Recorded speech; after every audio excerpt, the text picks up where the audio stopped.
ఈ 19 ఏళ్లలో మన భాష, మన యాస, మన కట్టు, మన బొట్టు, మన బతుకమ్మ, మన బోనం, ప్రతి ఒక్క దాని గురించి కూడా తెలంగాణ జాగృతి అన్ని సందర్భాల్లో కొట్లాడింది. మీకు తెలుసు, తెలంగాణ ఉద్యమం నడిచినటువంటి సందర్భంలో నంది అవార్డ్స్ జరుగుతుంటే మన యాసను అవహేళన చేసినటువంటి ఒక క్యారెక్టర్కి నంది అవార్డు ఇస్తున్నారని పోయి ప్రొటెస్ట్ చేసినటువంటి ఒకే ఒక సంస్థ తెలంగాణ జాగృతి.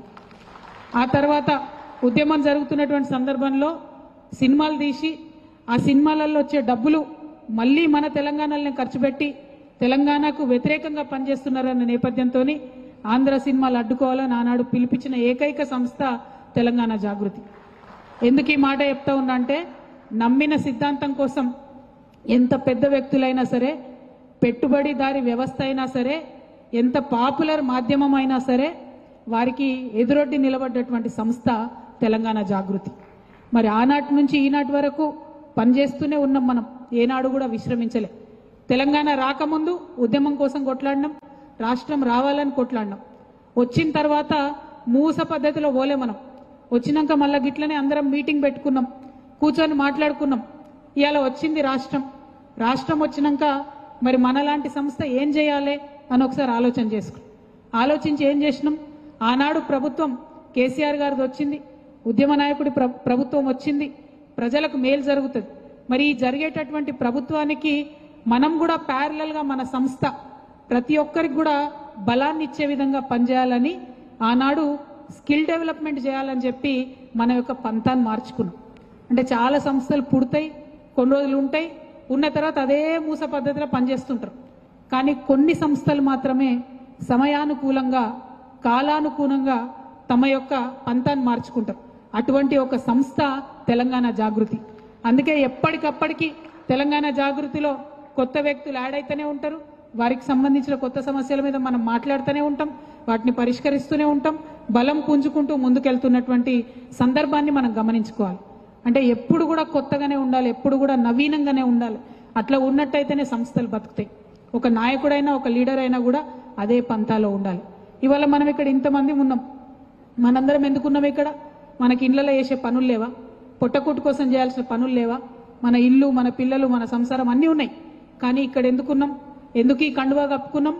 మన వల్ల ఇంకొక 10 మందికి మంచి జరగాలి, మన వల్ల ఇంకొక 10 మంది బాగుపడాలి, మన వల్ల ఇంకొక 10 మందికి సహాయం కావాలి అనేటటువంటి ఆలోచనతోనే ఇవాళ ఇంత పెద్ద ఎత్తున మన పర్సనల్ సమస్యల్ని, మన పర్సనల్ పనుల్ని పక్కకు పెట్టుకొని ఇక్కడికి వచ్చి సమాజం కోసం పనిచేస్తున్నాం. మరి సమాజం కోసం పనిచేస్తుంటే మీరు అనుకోవచ్చు, నాయకుడు అంటే ఏంది, లీడర్ అంటే ఏంది?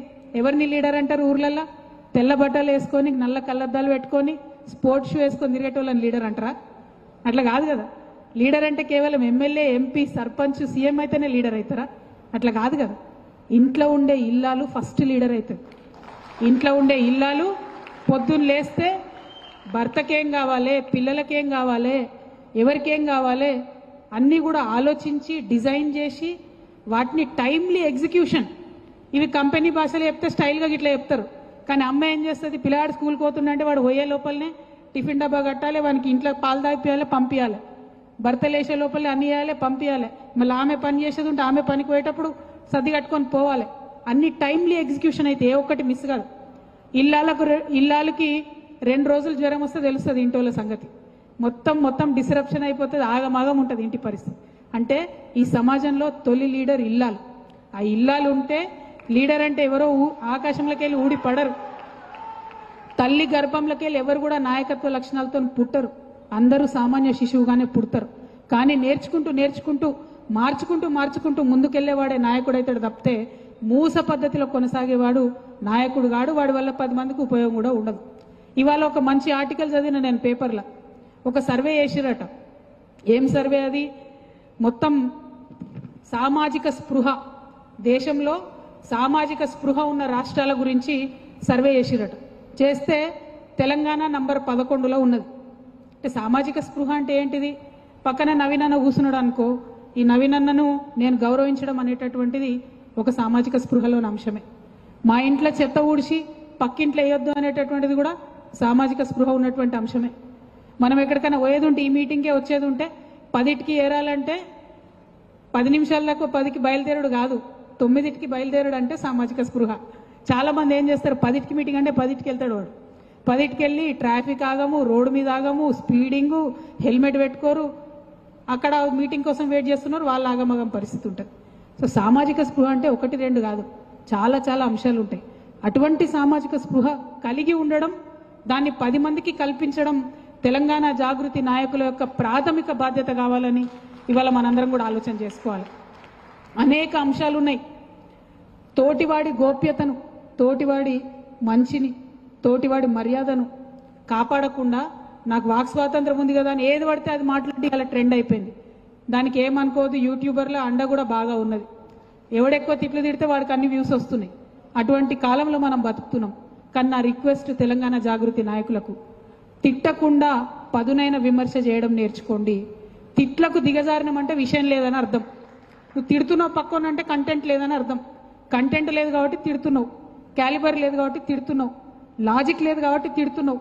మన నాయకులు, మన కార్యకర్తలు మాత్రం దయచేసి లాజికల్గానే మాట్లాడాలి, కంటెంట్తోనే మాట్లాడాలి, క్వాలిటీతోనే మాట్లాడాలి. తిట్లకు మాత్రం పోవద్దు. ఆ విషయాన్ని దయచేసి గుర్తుంచుకోవాలి. మనకు వాక్ స్వాతంత్రం ఉంది కాబట్టి ఏది పడితే అది మాట్లాడతాం అనుకోకుండా పనిచేయాలని చెప్పి నేను కోరుతా ఉన్నాను. మనం ఈ సామాజిక స్పృహను, సాంస్కృతిక స్పృహను రెండింటిని తీసుకొని ముందుకెళ్దాం. మన గాంధీ తాతకు చూసుకోండి, ఇండియాలో ఆయన ఎప్పుడు ఎమ్మెల్యే లేడు, ఆయన ఎప్పుడు ఎంపీ లేడు, కానీ ఇవాళకి కూడా ఆయనను గుర్తు చేసుకుంటాం. ఎందుకోసం గుర్తు చేసుకుంటాం? ఇప్పుడు మాత్రం తెలంగాణ జాగృతి నుండి ఆ గాంధీగిరికి కొత్త భాషను చెప్పాల్సినటువంటి టైం వచ్చింది. గాంధీ తాత ఏం చెప్పిండు? శత్రువు వచ్చి ఒక చెంప మీద కొడితే ఇంకో చెంప చూపిమన్నాడు. నేనేమంటా అంటే శత్రువు ఒక చెంప మీద కొట్టకుండా చూసుకోంట. అసలు వాడు కొట్టే అవకాశమే ఇవ్వద్దు. మనం వాడి లోపల మార్పు తేవాలి. నేను మాట్లాడుతున్నది సమాజం కోసం రా బాబు అని చెప్పాలి, అది అర్థం కావాలి. కొట్టాలే పక్కోండి అనే ఆలోచన రాకుండా తుంచేసేటంత పదునుగా తెలంగాణ జాగృతి పనిచేయాలి. మన ఆలోచననే మన ఆయుధం కావాలి తప్పితే ఇంకొకటి కాదు. ఒక పక్క గాంధీ తాతను గౌరవించుకోవాలి, ఇంకొక పక్క సుభాష్ చంద్రబోస్ను కూడా గుర్తించుకోవాలి. ఒక పక్క మదర్ తెరీసాను గుర్తుపెట్టుకోవాలి, ఇంకొక పక్క చాకలి ఐట్లమ్మలో ఉన్నటువంటి పోరాట తత్వాన్ని కూడా గుర్తుపెట్టుకోవాలి. ఒక పక్క మార్టిన్ లూథర్ కింగ్ని మనం ఆదర్శంగా తీసుకోవాలి, ఇంకొక పక్క చే గువెరాను కూడా గుర్తుపెట్టుకోవాలి. మంచితనం విప్లవం, మంచితనం షార్ప్నెస్, క్లారిటీ ఆఫ్ థాట్ అన్నీ కూడా కలగలిసినటువంటి నాయకుడు ఎవడంటే ఈ తెలంగాణలోనే కాదు, రేపటి నాడు భారతదేశం మొత్తం కూడా తెలంగాణ జాగృతి నాయకుడే ఆ నాయకుడని తెలియజేయాలి.